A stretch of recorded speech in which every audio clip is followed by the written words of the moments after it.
नमस्कार, मेरा नाम रवि प्रकाश शास्त्री। आज हम जानेंगे भगवान सत्यनारायण का व्रत एवं पूजन कैसे करें।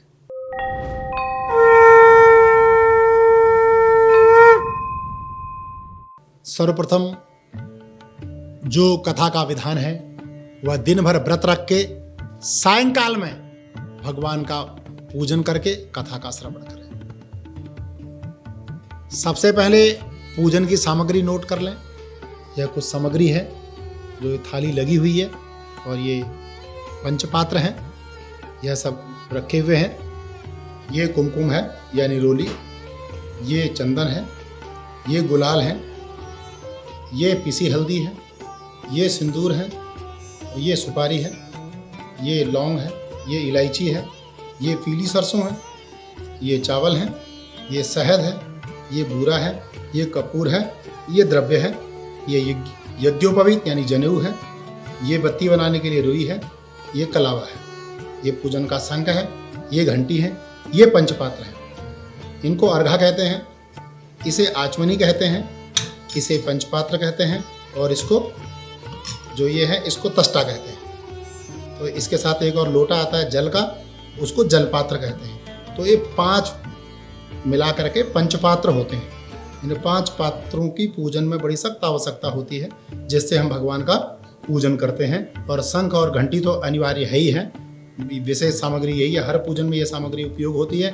विशेष करके भगवान सत्यनारायण की पूजा में विशेष करके केले का फल और गोधूमस्य चूर्ण कहते हैं पंजीरी को, पंजीरी का, केले का फल, भगवान शालिग्राम की पूजा, ये मुख्यतः भगवान सत्यनारायण की पूजा में उपयोगी चीज़ें। साथ में जो ताज़ा सामान होता है वह क्या होता है? पंजीरी का प्रसाद, जिसको गोधूमस्य चूर्णकम कहते हैं इस पुस्तक में, वह है पंजीरी का प्रसाद। केले का फल, अगर उचित हो सके तो 4 केले के पत्ते लेकर के मंडप बनाएं तो और भी अच्छा है। भगवान शालिग्राम में भगवान नारायण का पूजन करें। भगवान सत्यनारायण की प्रतिमा या फोटो आपको मार्केट में मिल जाएगी, वह लगा करके विधि कलश स्थापित करके भगवान का पूजन करें। और संकल्प की प्रधानता मैं हर चीज़ में आपको बताता रहता हूँ कि अगर संकल्प जिस चीज़ के लिए कर लेते हैं, संकल्प अगर आपने कर लिया तो उसका फल आपको आसानी से मिल जाएगा। उस प्रकार फिर प्रारंभ करते हैं, भगवान सत्यनारायण की कथा सुनते हैं और अपने जीवन को आसान बनाते हैं। कथा का श्रवण करेंगे, सो शुरू करते हैं भगवान सत्यनारायण की कथा। ओम श्री गणेशाय नमः। श्री सत्यनारायण व्रत कथा प्रथमोध्यायः। पहले अध्याय भगवान सत्यनारायण की व्रत कथा का प्रथम अध्याय। श्री भगवान सत्यनारायण की महिमा तथा व्रत की विधि पहले अध्याय में बता रहे हैं। श्री व्यास जी कह रहे हैं, एकदा नैमिषारण्ये ऋषयो सौनकादयो पप्रक्षुर्मुनयः सर्वे सूतं पौराणिकं खलु।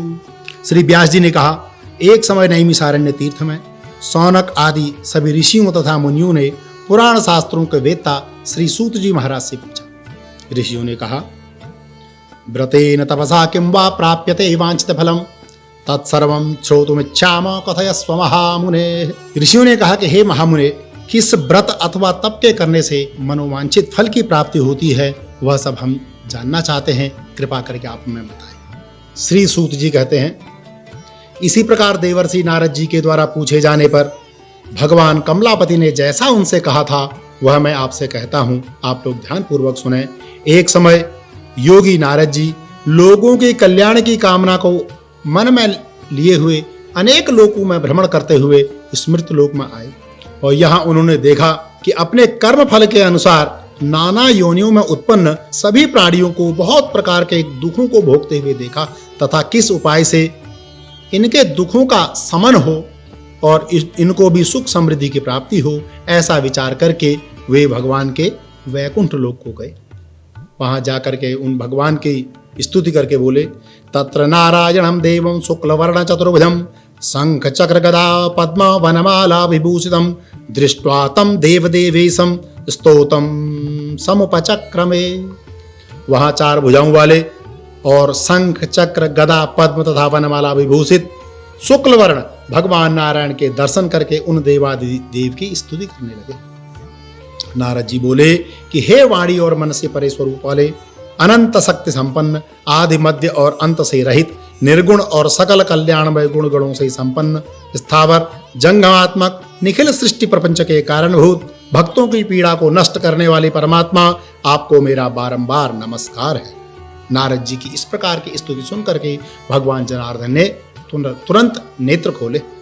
तब भगवान ने नारद जी से कहा, किमर्थम आगतोसि त्वं, किमर्थम आगतोसि त्वं, किम ते मनसि वर्तते, कथयस्व महाभागो तत्सर्वं कथयामि ते। श्री भगवान ने कहा कि हे महानुभाग, आप किस प्रयोजन से यहाँ आए हैं और आपके मन में क्या है, कहिए, मैं जानना चाहता हूँ। तब नारद जी बोले कि हे प्रभु, मृत्युलोक में अपने पाप कर्मों के द्वारा विभिन्न योनियों में उत्पन्न सभी लोग बहुत प्रकार के दुखों को भोग रहे हैं। हे नाथ, किस छोटे से उपाय से इनके कष्टों का निवारण हो, वह मैं आपसे जानना चाहता हूँ, कृपा करके आप मुझे बताएं। तब भगवान ने कहा कि हे वत्स, संसार के ऊपर कृपा करके आपने यह बहुत अच्छा प्रश्न मुझसे पूछा है। जिस व्रत के करने से प्राणी मोह से मुक्त हो जाता है, उसे मैं आपसे कहता हूँ, आप सुने। हे वत्स, स्वर्ग और मृतलोक में दुर्लभ भगवान सत्यनारायण का यह महान पुण्य व्रत है। आपके स्नेह के कारण ही मैं आपको कह रहा हूं। अच्छी प्रकार विधि विधान से भगवान सत्यनारायण का व्रत करके मनुष्य शीघ्र ही सभी दुखों से मुक्त हो जाता है और मोक्ष को प्राप्त कर लेता है। भगवान की ऐसी वाणी को सुनकर के नारद जी ने कहा कि हे प्रभु, किम फलम किम विधानम च कृतम केनैव तद्व्रतम तत्सर्वं विस्तरात् ब्रूहि कदा कार्यं व्रत प्रभो। नारद जी बोले कि हे प्रभु, इस व्रत को करने का क्या फल है, इसका क्या विधान है, किसने यह व्रत किया है और इस व्रत को कब करना चाहिए, वह आप मुझे विस्तार पूर्वक कहें। तब भगवान ने कहा कि दुख शोकादि समनम धन धान्य प्रवर्धनम, यह व्रत दुख शोक आदि का समन करने वाला, धन धान्य की वृद्धि करने वाला, सौभाग्य और संतति को देने वाला तथा सर्वत्र विजय प्रदान करने वाला व्रत है। जिस किसी भी दिन भक्ति और श्रद्धा में समन्वित होकर के मनुष्य ब्राह्मणों और बंधु बांधवों के साथ धर्म में तत्पर होकर के सायंकाल में भगवान सत्यनारायण की पूजा करे, नैवेद्य के रूप में उत्तम कोटि के भोजनीय पदार्थ को सवाया मात्रा में एकत्रित करके भगवान को भक्ति पूर्वक अर्पित करे, केले का फल, घी, दूध, गेहूं का चूर्ण तथा गेहूं के चूर्ण के अभाव में साठी चावल का चूर्ण, शक्कर या गुड़, यह सब भक्ष्य सामग्री सवाया मात्रा में एकत्रित करके भगवान को अर्पित करनी चाहिए। बंधु बांधवों के साथ श्री भगवान सत्यनारायण की कथा सुन करके ब्राह्मणों को दक्षिणा देनी चाहिए। तदंतर बंधु बांधवों के साथ ब्राह्मणों को भोजन कराना चाहिए। भक्ति पूर्वक प्रसाद ग्रहण करके नृत्य गीत आदि का आयोजन करना चाहिए। तदंतर भगवान सत्यनारायण का स्मरण करते हुए अपने घर को जाना चाहिए। ऐसा करने से मनुष्यों की सभी अभिलाषाएं पूर्ण हो जाती हैं। विशेष रूप में कलयुग में इस पृथ्वी लोक पर यह सबसे छोटा उपाय है। यह मैंने आपसे कह सुनाया। श्री स्कंद पुराणे रेवाखंडे सत्यनारायण व्रत कथाम प्रथमो तत्सत नामम। कथा का प्रथम अध्याय पूर्ण हुआ। हर अध्याय पे प्रभु की प्रसन्नता के लिए शंख ध्वनि अवश्य बजानी चाहिए। एक बार शंख का बजना आवश्यक है। एक बार में बजा।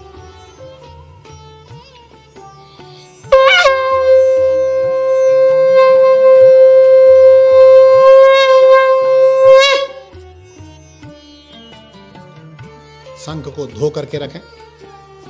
अथ द्वितीयोऽध्याय सूत उवाच।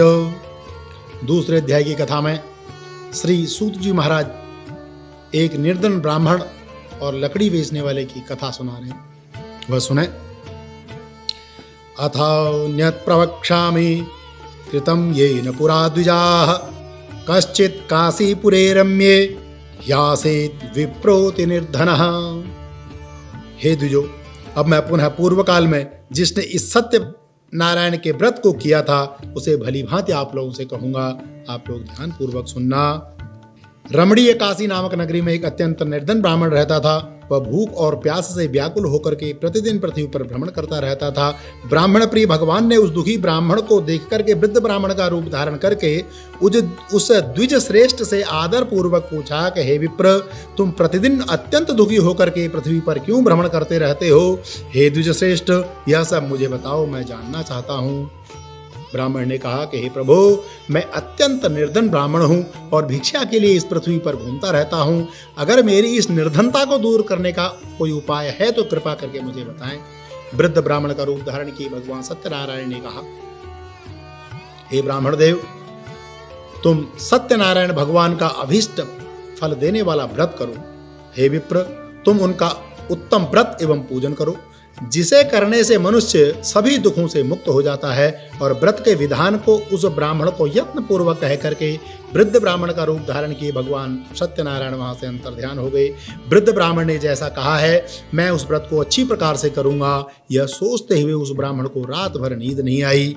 तदंतर प्रातःकाल उठ करके सत्यनारायण भगवान का व्रत करूंगा ऐसा संकल्प लेकर के भिक्षा के लिए चल पड़ा। उस दिन उस ब्राह्मण को भिक्षा में बहुत सारा धन प्राप्त हुआ। उस दिन उस ब्राह्मण ने उसी धन से अपने बंधु बांधवों के साथ भगवान सत्यनारायण का व्रत एवं पूजन किया। इस व्रत के प्रभाव से वह श्रेष्ठ ब्राह्मण सभी दुखों से मुक्त होकर के समस्त संपत्तिवान हो गया। उस दिन से लेकर के प्रत्येक महीने उसने यह व्रत किया। इस व्रत से भगवान सत्यनारायण अत्यंत प्रसन्न हो गए और उस ब्राह्मण के सारी दरिद्रता को हर लिया। वह ब्राह्मण सभी दुखों से मुक्त होकर के अत्यंत दुर्लभ मोक्ष को प्राप्त किया। हे ब्राह्मणों, पृथ्वी पर जब भी कोई मनुष्य भगवान सत्यनारायण का व्रत करेगा उसी समय उसके समस्त पाप नष्ट हो जाएंगे। हे ब्राह्मणों, इस प्रकार भगवान नारायण ने महात्मा नारद जी से जो कुछ कहा वह मैंने आपसे कह सुनाया। अब मैं इससे आगे क्या कहूँ। ऋषियों ने कहा, हे प्रभु, तस्मात् विप्राच्युतं केन पृथिव्यां चरितं मुने तत्सर्वं क्षोतुमिच्छामः श्रद्धास्माकं प्रजायते। ऋषि कहते हैं कि हे प्रभु, उस ब्राह्मण से सुनकर के यह भगवान का व्रत और किस किसने किया वह सब भी हम जानना चाहते हैं। कृपा करके आप हमें बताएं। सूत जी बोले, हे मुनियो, पृथ्वी पर जिसने यह व्रत किया उसे आप लोग सुने। एक बार वह द्विज श्रेष्ठ अपनी धन संपत्ति के अनुसार बंधु बांधव तथा परिवारजनों के साथ व्रत करने को उद्यत हुआ। उसी बीच एक लकड़हारा वहां आया और लकड़ी बाहर रख करके उस ब्राह्मण के घर में गया। प्यास से व्याकुल वह उस ब्राह्मण को व्रत करता हुआ देख करके प्रणाम करके बोला कि हे प्रभु, आप यह क्या कर रहे हैं और इसके करने से किस फल की प्राप्ति होती है वह सब मैं जानना चाहता हूं। कृपा करके आप मेरा मार्गदर्शन करें।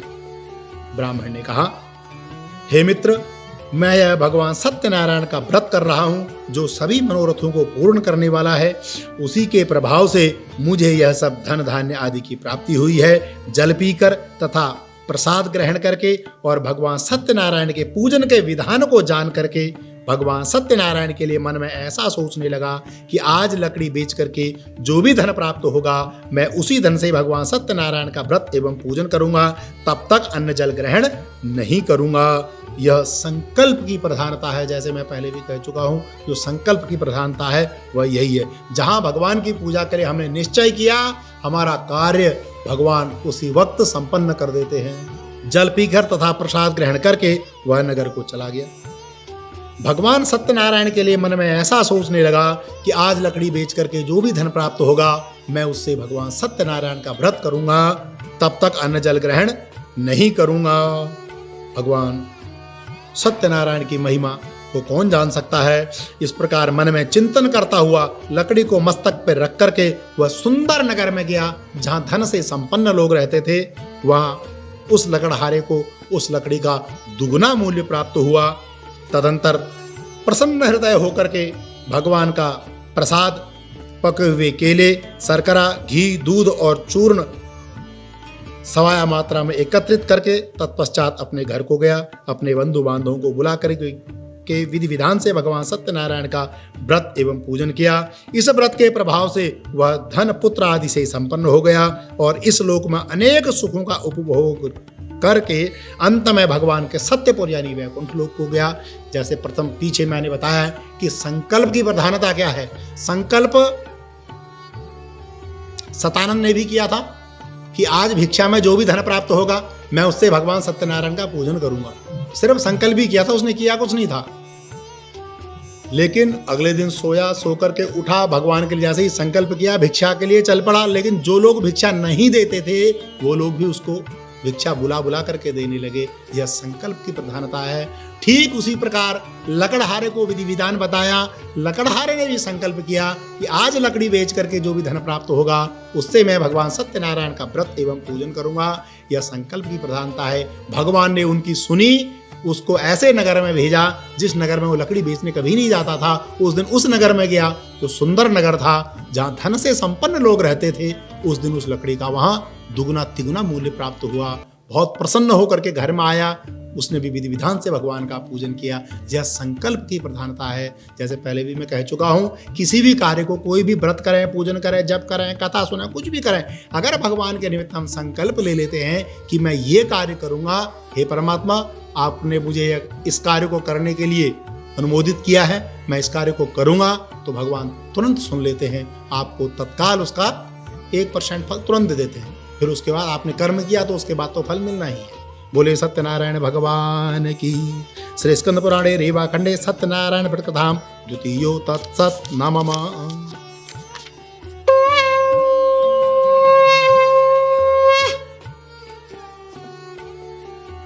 तीसरा अध्याय प्रारंभ करते हैं। तीसरे अध्याय में श्री सूत जी महाराज बता रहे हैं राजा उल्कामुख साधु नाम का वणिक, लीलावती और कलावती की कथा। श्री सूत जी कह रहे हैं, पुनरग्रे प्रवक्ष्यामि युद्धं मुनिसत्तमः पुरा चोल्का मुखो नाम नृपश्चासीन् महामतिः जितेन्द्रियः सत्यवादी ययो देवालयं प्रति दिने दिने धनं दत्त्वा द्विजान् संतोषयत् सुधीः। श्री सूत जी बोले कि हे श्रेष्ठ मुनियों, अब मैं पुनः आगे की कथा आपसे कहूंगा, आप लोग ध्यानपूर्वक सुने। प्राचीन काल में उल्कामुख नाम का एक राजा था। वह जितेंद्रिय, सत्यवादी तथा अत्यंत बुद्धिमान था। वह विद्वान राजा प्रतिदिन देवालय पर जाता और ब्राह्मणों को धन दे करके संतुष्ट किया करता था। कमल के समान मुख वाली उसकी धर्मपत्नी शील, विनय एवं सौंदर्य आदि गुणों से संपन्न तथा पति परायण थी। राजा एक दिन भद्रशिला नदी के तट पर स्त्री भगवान सत्यनारायण का व्रत कर रहा था, पूजन कर रहा था। उसी समय व्यापार के लिए अनेक प्रकार की पुष्कल धनराशि से संपन्न एक साधु वणिक वहां आया और भद्रशिला नदी के तट पर नाव को स्थापित कर वह राजा के समीप गया और राजा को उस व्रत में दीक्षित देख करके विनय पूर्वक पूछने लगा। साधु ने कहा कि मिदं कुरुषे राजन भक्ति युक्तेन चेतसा प्रसा प्रकाशम कुरु तत्सर्वं श्रोतुमिच्छामि संप्रदम। साधु ने कहा कि हे राजन, आप भक्ति युक्त चित्त से यह क्या कर रहे हैं? कृपया वह सब मुझे बताएं। इस समय मेरी जानने की प्रबल इच्छा हो रही है। राजा ने कहा, पूजनम क्रियते साधो विष्णुर जतुलतेजसः व्रतम चौ स्वजनैः सार्धम पुत्राद्यावाप्य काम्या। राजा बोले कि हे साधु, मैं पुत्र की प्राप्ति की कामना से बंधु बांधवों के साथ भगवान का अतुल तेजस्वी व्रत एवं पूजन कर रहा हूँ। भूपस्य वचनम श्रुत्वा साधु प्रोवाच सादरम सर्वं कथय मे राजन करिष्येऽहं तबोधितम। राजा की बात को सुनकर के साधु ने आदर पूर्वक कहा कि हे राजन, इस विषय में आप मुझे सब कुछ विस्तार पूर्वक बतलाएं। आपके कथनानुसार मैं भी इस व्रत को करूंगा। मुझे भी कोई संतति नहीं है, इससे अवश्य ही मुझे संतति की प्राप्ति होगी। राजा से सारा विधि विधान जान करके वह साधु वणिक ऐसा मन में विचार करने लगा कि जिस प्रकार राजा ने यह व्रत किया उसी प्रकार मैं भी यह व्रत को करूंगा। यह सोचते वह अपने नगर को चला आया। उसने अपनी भार्या लीलावती से संतति प्रदान करने वाले सत्य व्रत को विस्तार पूर्वक बताया। जब मुझे संतति की प्राप्ति होगी तब मैं इस व्रत को करूंगा। इस प्रकार उस साधु ने अपनी भार्या लीलावती को कहा। जैसे मैंने कहा ना, संकल्प की प्रधानता। अभी तो इनने कुछ नहीं किया, सिर्फ कहा है कि मैं करूंगा, लेकिन भगवान ने फल दे दिया कहते ही। सुनिए आगे क्या कहते हैं। एक दिन उसकी लीलावती नाम की सती साध्वी भार्या पति के साथ आनंद चित्त से ऋतुकालीन धर्माचरण में प्रवृत्त हुई। स्त्री भगवान सत्यनारायण की कृपा से उसकी वह भार्या गर्भिणी हुई। 10वें महीने में उससे एक कन्या रत्न की उत्पत्ति हुई। वह कन्या शुक्ल पक्ष के चंद्रमा की भांति दिन प्रतिदिन बढ़ने लगी। उस कन्या का नाम कलावती रखा गया। इसके बाद एक दिन लीलावती ने अपने स्वामी से मधुर वचनों में कहा कि आप पूर्व संकल्पित भगवान सत्यनारायण का व्रत एवं पूजन क्यों नहीं कर लेते। साधु ने कहा कि हे प्रिय, मैं इसके विवाह के समय में यह व्रत करूंगा। इस प्रकार अपनी पत्नी को भली भांति आश्वासन दे करके व्यापार करने के लिए नगर को चला गया। इधर कन्या कलावती पिता के घर में वृद्धि को प्राप्त होने लगी। तदंतर धर्मज्ञ साधु ने नगर में सखियों के साथ क्रीड़ा करती हुई अपनी कन्या को विवाह के योग्य देख करके आपस में मंत्रणा करके कन्या के विवाह के लिए श्रेष्ठ वर का अन्वेषण करो, ऐसा दूत से कह करके उसको शीघ्र ही कांचनपुर नामक नगर में भेज दिया गया और वहां से एक सुंदर वणिक पुत्र को लेकर के आए। उस साधु ने उस वणिक के पुत्र को सुंदर और गुणों से संपन्न देख करके अपने जाति के लोगों को बुला करके बंधु बांधवों के साथ संतुष्ट चित्त हो करके विधि विधान से वणिक पुत्र के हाथ में कन्या का दान दे दिया। उस समय वह साधु वणिक दुर्भाग्यवश भगवान का व्रत एवं पूजन करना भूल गया। पूर्व संकल्प के अनुसार विवाह के समय में व्रत न करने के कारण भगवान उस पर रुष्ट हो गए। कुछ समय के पश्चात अपने व्यापार कर्म में कुशल वह साधु वणिक काल की प्रेरणा से अपने दामाद के साथ व्यापार करने के लिए समुद्र के समीप स्थिर रत्नसारपुर नामक नगर में गया और अपने श्रीमंत दामाद के साथ वहां व्यापार करने लगा। तदंतर वे दोनों राजा चंद्रकेतु के रमणीय नगर में रहने लगे। उसी समय भगवान सत्यनारायण ने उसे भ्रष्ट प्रतिज्ञ देख करके उसे दारुण दुख हो ऐसा श्राप दे दिया। एक दिन एक चोर राजा चंद्रकेतु के धन को चुरा करके वहां आया जहां दोनों वणिक स्थित थे। वह अपने पीछे दौड़ते हुए राजा के दूतों को देख करके भयभीत हो गए और धन को वहीं छोड़ करके शीघ्र ही वहां से अंतर्ध्यान हो गए। इसके बाद राजा के दूत वहां आ गए और वहां राजा के धन को रखा हुआ देख करके दोनों वणिक पुत्रों को बांध करके ले आए और खुशी खुशी राजा के समीप गए और बोले कि हे प्रभु, हम ये दो चोर पकड़ करके लाए हैं, इन्हें देख करके आप आज्ञा दें कि इनको क्या दंड देना है। राजा ने कुछ नहीं सोचा और कुछ नहीं सुना, उन दोनों को कठोर कारागार में डालने की अनुमति दे दी। भगवान सत्यदेव की माया से किसी ने उन दोनों की कोई बात नहीं सुनी। राजा चंद्रकेतु ने उन दोनों का धन भी सारा छीन लिया। उन भगवान के श्राप से उनके घर में उसकी भार्या भी अत्यंत दुखित हो गई और उनके घर में सारा का सारा धन चोर चुरा करके ले गए। वह लीलावती शारीरिक तथा मानसिक पीड़ाओं से युक्त भूख और प्यास से व्याकुल होकर के अन्न की चिंता में भी दर दर भटकने लगी। कलावती कन्या भी भोजन के लिए इधर उधर भटकने लगी। एक दिन भूख से पीड़ित होकर के वह कलावती एक ब्राह्मण के घर में गई। वहां जाकर के उसने श्री भगवान सत्यनारायण का व्रत एवं पूजन होता हुआ देखा। वहां बैठ करके उसने कथा सुनी और वरदान मांगा। तदंतर प्रसाद ग्रहण करके कुछ रात्रि बीतने पर घर को लौटी। माता लीलावती घर में बहुत चिंतित थी। उसने कन्या कलावती को डांटते हुए कहा कि हे पुत्री, तुम इतनी रात्रि में कहाँ गई हुई थी और तुम्हारे मन में क्या चल रहा है। तब रोते हुए कलावती ने माँ से कहा कि हे माँ, मैं एक ब्राह्मण के घर में भिक्षा मांगने के लिए गई थी। वहां पर भगवान सत्यनारायण का व्रत एवं पूजन हो रहा था। देखो, मैं आपके लिए भी प्रसाद ले करके आई हूँ। अपनी कन्या के मुख से इस प्रकार की बात को सुन करके कलावती को सारा वृत्तांत याद आ गया। हे पुत्री, तुम्हारे जन्म से पहले हमने संकल्प लिया था कि हमारे घर में जब संतति आएगी हम भगवान सत्यनारायण का व्रत एवं पूजन करेंगे। हमने आज तक कोई व्रत एवं पूजन नहीं किया, मानो भगवान ने हमें श्राप दे दिया है। दोनों माँ और पुत्री ने संकल्प लिया कि हे प्रभु, हे परमात्मा, हे जनार्दन, हमारे पति एवं दामाद सकुशल हमारे घर को आ जाएं, हम विधि विधान से आपका व्रत एवं पूजन करेंगे। संकल्प की प्रधानता है। भगवान जनार्दन पुनः संतुष्ट हो गए और रात्रि में राजा चंद्रकेतु को स्वप्न दिखाया कि हे राजन, हो तो प्रातः उन दोनों बंदियों को कारागार से मुक्त कर देना। अगर तुमने ऐसा नहीं किया तो रात तुम्हारा संपूर्ण राज्य नष्ट हो जाएगा। राजा चंद्रकेतु का जैसे ही स्वप्न खुला, उसने सभा बुलाई। सभासदों को बोला कि मैंने भगवान के दर्शन किए। रात्रि में भगवान ने मुझे ये सब करने को कहा कि जो जिन वणिकों को हमने कारागार में बंदी करके रखा हुआ है उनको बंधन से मुक्त करने का आदेश हुआ है। सभी सभासदों ने कहा कि अगर भगवान ने साक्षात आपको दर्शन दे करके बोला है तो निश्चय ही आपको उनको कारागार से मुक्त कर देना चाहिए। राजा ने तुरंत आदेश दिया और कहा कि दोनों वणिक पुत्रों को कारागार से मुक्त कर दिया जाए। दोनों को बुलाया और मन से, वाणी से, कर्म से बुला करके उनको संतुष्ट किया, उनका क्षौर कर्म आदि कराया गया। लेकिन दोनों वणिक पुत्र साधु और उनका दामाद भयभीत थे कि इस राजा का कोई भरोसा नहीं, इनके राज्य में रहने से कोई फायदा नहीं है। जब मन करता है कारागार में डाल देते हैं और जब मन करता है कारागार से मुक्त करा देते हैं। इतना भय उनके अंदर बैठ गया था। तब राजा चंद्रकेतु ने उनको वाणी के द्वारा भी संतुष्ट किया कि अब आपको चिंता करने की आवश्यकता नहीं है।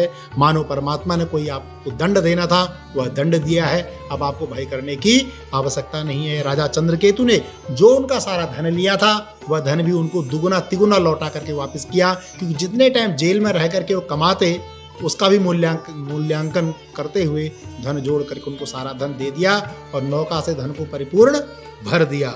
और उनसे कहा कि हे साधु वणिक, अब आप अपने नगर को जाएं, अब आपको चिंता करने की आवश्यकता नहीं है। श्री स्कंद पुराणे रीवाखंडे सत्यनारायण व्रत कथाम तृतीयो तत्सत् नाम।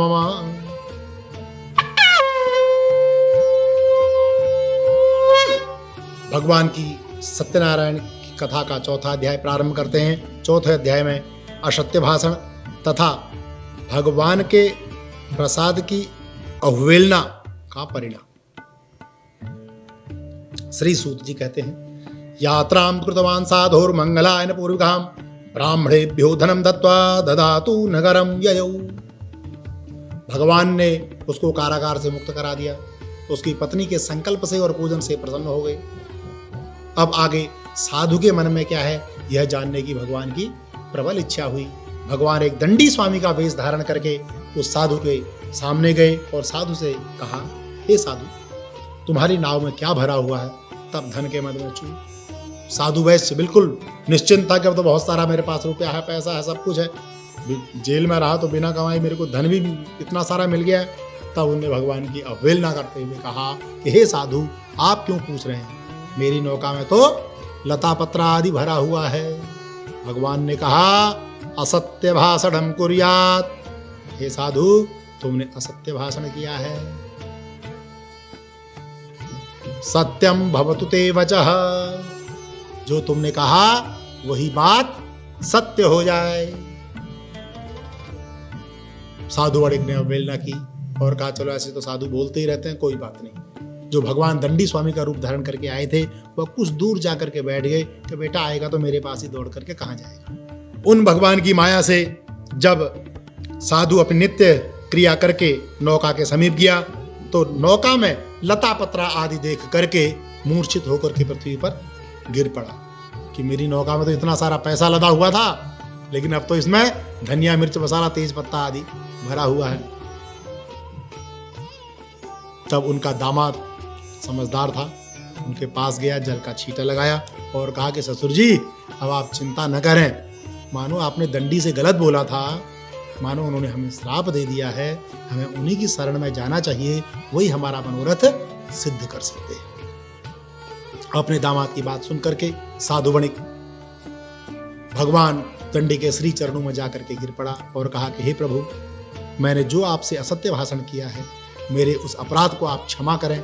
बारंबार नाक रगड़ी साधु वणिक ने, बारंबार कहा, हे प्रभु, जब आपकी माया से मोहित होकर के ब्रह्मा आदि देवता भी आपकी माया को नहीं जान सकते, भला मैं मूर्ख प्राणी आपकी माया से मोहित होकर के आपकी माया को कैसे समझ सकता हूँ। हे परमात्मा, मेरे अपराधों को आप क्षमा करें, क्योंकि मैं आपका अज्ञानी बालक हूँ और मेरी अज्ञानता को दूर करना आपका कर्तव्य भी है। बहुत मीठी मीठी वाणी सुना करके भगवान को उसने आनंदित कर दिया। भगवान जनार्दन पुनः संतुष्ट हो गए और उसे अभीष्ट वरदान देकर के वहां से पुनः अंतर ध्यान हो गए। फिर साधु वणिक वापिस अपनी नौका में लौटा और देखा कि धन से परिपूर्ण अपनी नौका को देख करके बहुत प्रसन्न हुआ। उसने जल लेकर के संकल्प लिया कि हे प्रभु, मेरा मनोरथ सिद्ध हुआ, अब अभी मैं आज आपका व्रत करता हूं और घर जाकर के पुनः आपका विधि विधान से अपने परिवार के साथ पूजन करूं। ऐसा संकल्प लेकर के अपने दामाद को कहा कि हे दामाद जी, हमारे आगमन का समाचार हमारे नगर में भेज दिया जाए। पहले जो पनडुब्बी चलती थी, जो पीछे को खींचते हैं ना और आगे को भागती है समुद्र में, ऐसी पनडुब्बी के द्वारा उन्होंने अपना एक दूत अपने नगर में अपने आगमन का समाचार देने के लिए भेज दिया। दूत ने नगर में जाकर के साधु की भार्या से अभीष्ट बात कही कि हे देवी, सेठ जी बहुत सारा धन लेकर के श्रीमंत दामाद के साथ नगर के समीप पहुंच चुके हैं, आप उनके स्वागत की तैयारी करें। लीलावती भगवान का पूजन कर रही थी। पूजन संपन्न करके और कलावती कन्या से कहा, हे पुत्री, मैं साधु के दर्शन के लिए जा रही हूं, तुम भी शीघ्र ही अपने पति के दर्शन करने के लिए चली आना। माता की बात को सुनकर के कलावती कन्या प्रसाद का परित्याग करके अपने पति के दर्शन के लिए आ गई, लेकिन प्रसाद का परित्याग करने से भगवान जनार्दन नाराज हो गए। उन्होंने अपनी शक्ति के द्वारा नौका का और उनके दामाद का हरण कर लिया जल में, यानी कि जल में डुबो दिया कह लो, चाहे अंतर्ध्यान हो गए। अपने पति के दर्शन को न देख करके कलावती कन्या बहुत दुखी हुई और बारंबार रोने लगी। और लीलावती भी अपनी कन्या को गोद में लेकर के रोने लगी। तब साधु बड़िक ने भगवान से प्रार्थना करी कि हे परमात्मा, मेरे किस अपराधों की सजा मुझे प्राप्त हो रही है? मेरी कन्या इतनी दुखी क्यों हो रही है? हमारे दामाद कैसे अलक्षित हो गए हैं, यह सब हम नहीं जानते। हमें लगता है कि हम आपकी मोह माया में पड़ चुके हैं, उसमें फंस गए हैं। हे परमात्मा, इस मोह माया से हमें आप बाहर निकालें। हम यथा विधि सपरिवार संकल्प लेता हूं कि मैं आपका व्रत एवं पूजन करूंगा और तब तक अन्न जल भी ग्रहण नहीं करूंगा। हे प्रभु, मेरे परिवार के अपराध को और मेरे अपराध को आप क्षमा करें। मैं बारंबार आपकी शरण में हूं। इस प्रकार बारंबार विनय करके साधु वणिक ने नाक रगड़ी। तुरंत आकाशवाणी हुई कि हे साधु, तुम्हारी कन्या प्रसाद का परित्याग करके आई है, वह निश्चय ही घर जाकर के प्रसाद ग्रहण करके आए तो उसका पति सकुशल उसको प्राप्त हो जाएगा। आकाश मंडल से सबने आकाशवाणी सुनी। कलावती कन्या तुरंत घर गई और उसने प्रसाद ग्रहण किया और भगवान से हाथ जोड़ के प्रार्थना करी और वरदान मांगा कि उनका पति सकुशल उसे प्राप्त हो जाए। निश्चय ही वह जब वापस आई तो उसने भगवान की कृपा से अपने पति के दर्शन किए। साधु बड़िक भी अत्यंत प्रसन्न हुआ। अपने दामाद को और अपनी कन्या को देख करके बहुत प्रसन्न हुआ। भगवान सत्यनारायण का बारंबार धन्यवाद किया। नौका से उतर करके उसने भगवान सत्यनारायण का पूजन किया।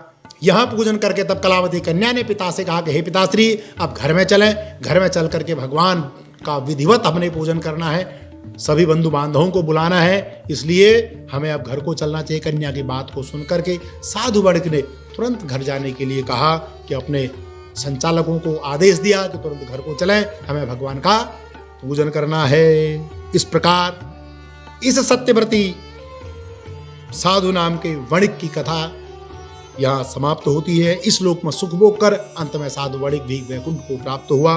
श्री स्कंद पुराणे रीवाखंडे सत्यनारायण व्रत कथाम चतुर्थो तत्सत नमः।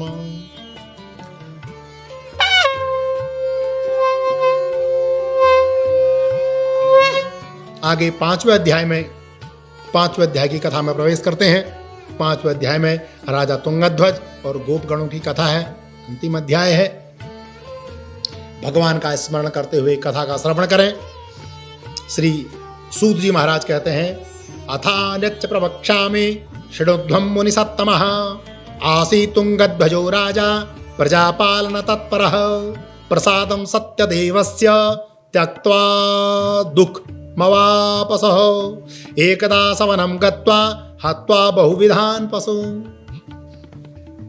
श्री सूत जी कहते हैं कि हे श्रेष्ठ मुनियों, अब इसके बाद मैं दूसरी कथा आपसे कहूंगा, आप लोग ध्यानपूर्वक सुने।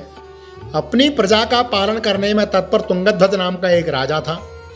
उसने सत्यदेव के प्रसाद का परित्याग करके महान दुख प्राप्त किया।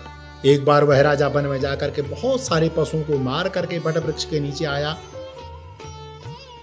और वहां उसने देखा कि गोपगण बंधु बांधवों के साथ संतुष्ट होकर के भक्तिपूर्वक भगवान सत्यदेव का पूजन कर रहे हैं। राजा यह देखकर भी अहंकारवश न तो वहां गया और न उसने भगवान को प्रणाम ही किया।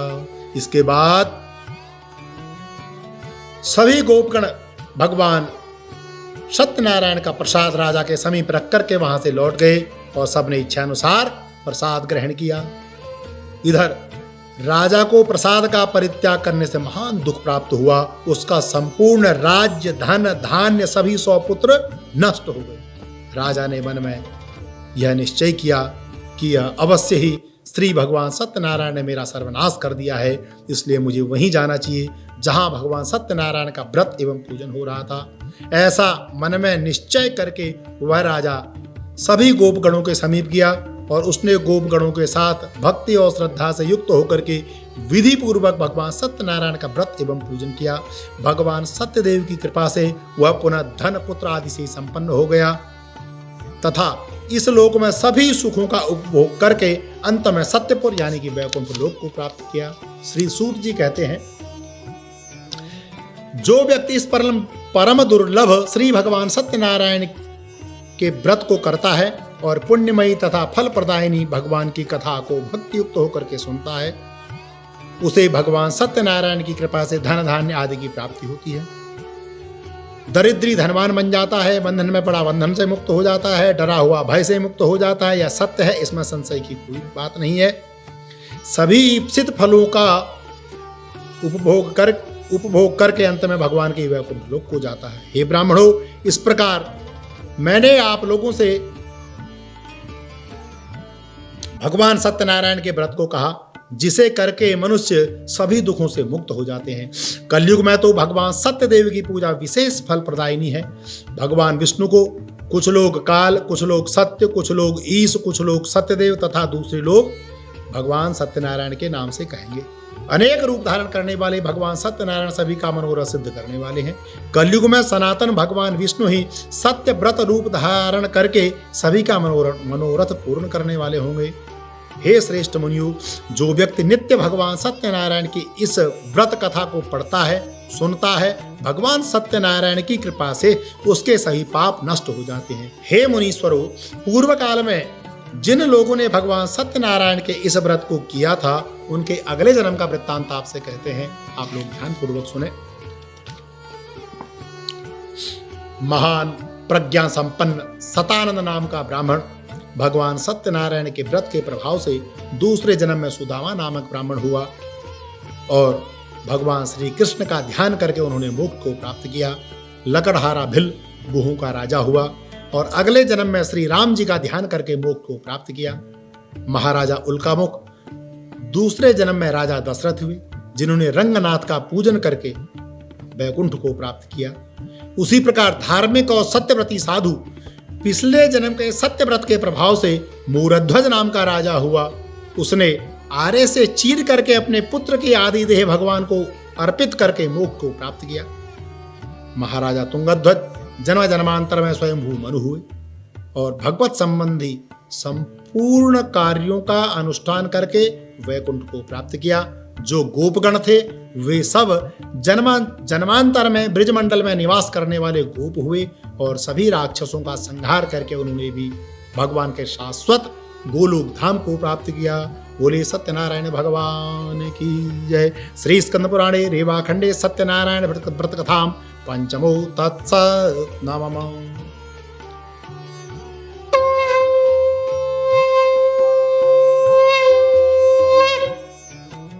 इस प्रकार भगवान सत्यनारायण व्रत कथा आपको सुनाई। आप लोग इस प्रकार घर में हाथ जोड़ करके भगवान का स्मरण करते हुए, श्रीमन्नारायण का जाप करते हुए भगवान की इस कथा को सुने और अपने जीवन को सफल बनाएं। अगर आप किसी ब्राह्मण को बुला करके नहीं करा सकते हैं तो आप इस वीडियो के माध्यम से इस कथा का श्रवण कर सकते हैं और मोक्ष के मार्ग आपके प्रशस्त हो सकते हैं। बोले सत्यनारायण भगवान की जय।